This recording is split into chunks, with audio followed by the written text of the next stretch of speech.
Welcome to Nandini star. ఇవి ఇప్పుడు పచ్చిమాగ ఎట్లా పెట్టుకోవాలో తెలుసుకుందాం ఈరోజు.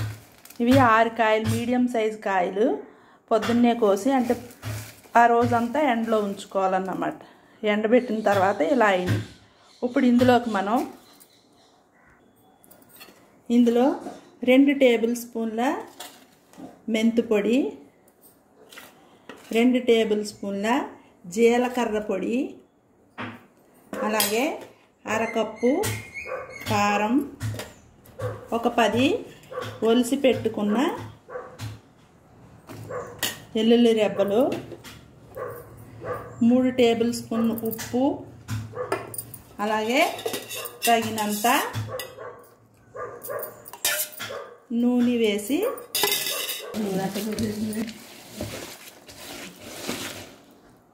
బాగా కలుపుకోవాలి.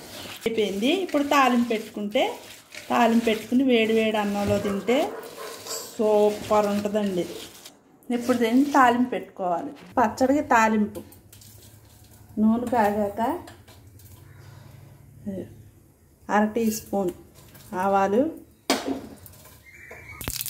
చిట్టుపక్కల ఆడుతున్నాయండి. ఇప్పుడు వెల్లుల్లి రెబ్బలు పచ్చాగా పెట్టుకోవాలి. అలాగే 1/2 టీ స్పూన్ జీలకర్ర, ఎండుమిరపకాయలు ఒక 4 వేసి ఫ్రై చేసుకోవాలి. అయిపోయింది. లాస్ట్లో కరివేపాకు రెబ్బలు వేసుకుని ఇది బాగా చల్లారినాక స్టవ్ కట్టేసుకున్నాం. ఇది బాగా చల్లారినాక ఆ మాగాయలో కలుపుకోవాలి. ఇప్పుడు చల్లారిపోయిన తాలింపుని ఇందులో వేసి కలుపుకోవాలి. ఇదిగోండి, తాలింపు పెట్టుకుని వేడి అన్నంలో తింటే చాలా టేస్టీగా ఉంటుందండి. మీరు ట్రై చేయండి. ఇది మామూలుగా అయితే పచ్చడి పెట్టి 3 రోజులు నిల్వ ఉండిన తర్వాత తాలింపు పెట్టుకోవాలి. ఇది కొంచెమే అని చెప్పి వెంటనే తాలింపు పెట్టేసాము.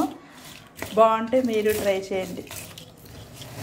వీడియో నచ్చినట్లయితే లైక్ చేయండి, షేర్ చేయండి, సబ్స్క్రైబ్ చేసుకోవడం మర్చిపోకండి. Thank you. బాయ్.